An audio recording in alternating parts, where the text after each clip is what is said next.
Rasulullah Shallallahu Alaihi Wasallam dengan tangannya sendiri itu mengkafani sahabatnya dan juga mensolatinya. Dan sahabat Rasul yang satu ini itu telah lama dirindukan oleh para bidadari yang ada di surga.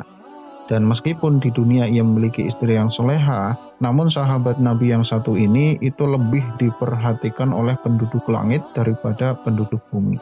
Siapakah dia? Iya, ia adalah Julaibib.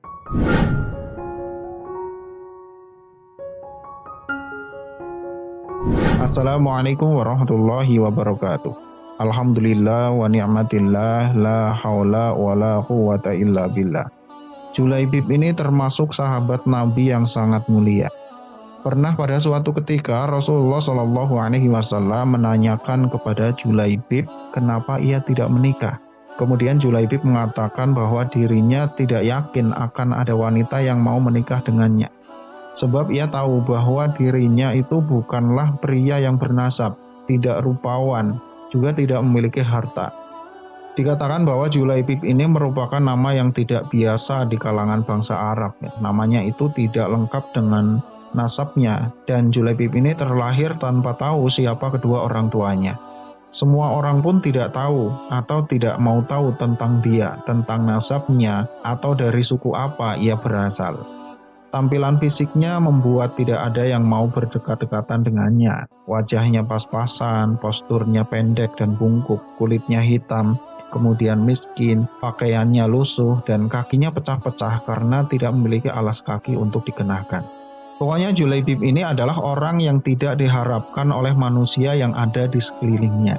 Namun mana sangka, kalau Allah Subhanahu wa Ta'ala berkehendak menurunkan kasih sayangnya, maka tidak ada satupun yang bisa menghalanginya. Allah Subhanahu wa Ta'ala memuliakan Julaibib dengan hidayah, yang semulanya hina di antara penduduk bumi, kemudian menjadi mulia di antara penduduk langit. Julaibib ini adalah sahabat yang berada di saf terdepan dalam sholat dan jihad. Ya, meskipun kebanyakan orang tetap menganggapnya itu tidak ada, tetapi tidak dengan Rasulullah Shallallahu Alaihi Wasallam yang selalu menunjukkan perhatian dan cintanya kepada semua umatnya.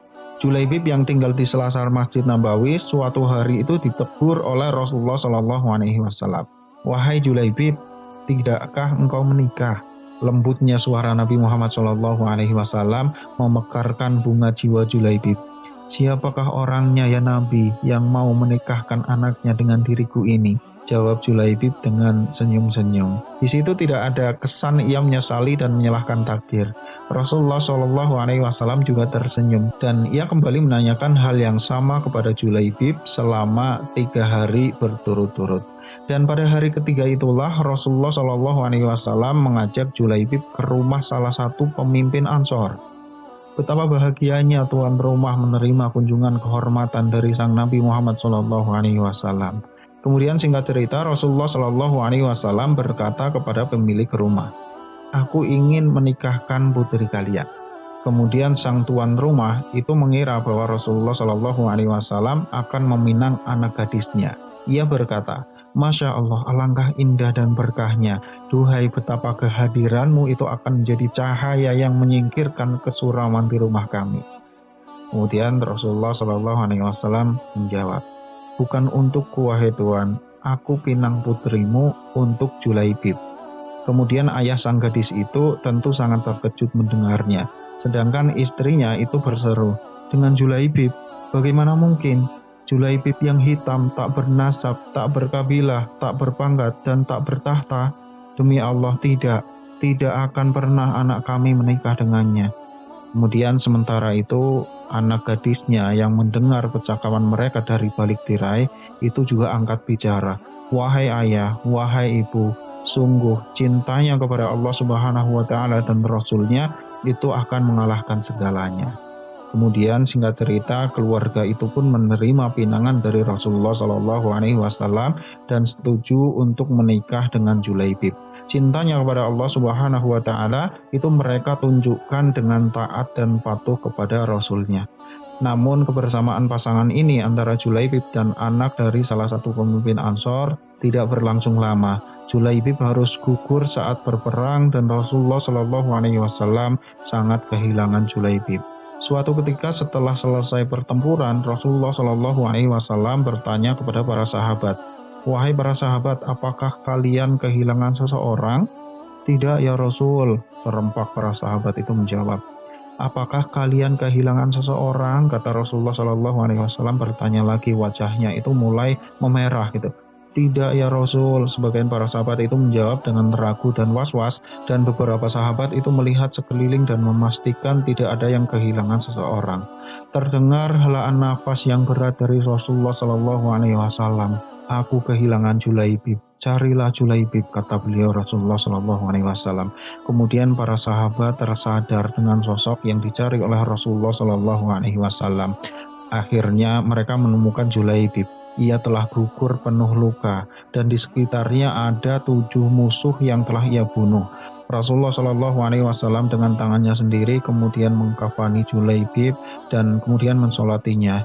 Kemudian Rasulullah Shallallahu Alaihi Wasallam mengatakan kepada para sahabat, "Wahai para sahabat, Julaibib ini telah lama dirindukan oleh para bidadari surga. Meski di dunia ia memiliki istri yang solehah, tetapi Julaibib lebih diperhatikan oleh penduduk langit daripada penduduk bumi."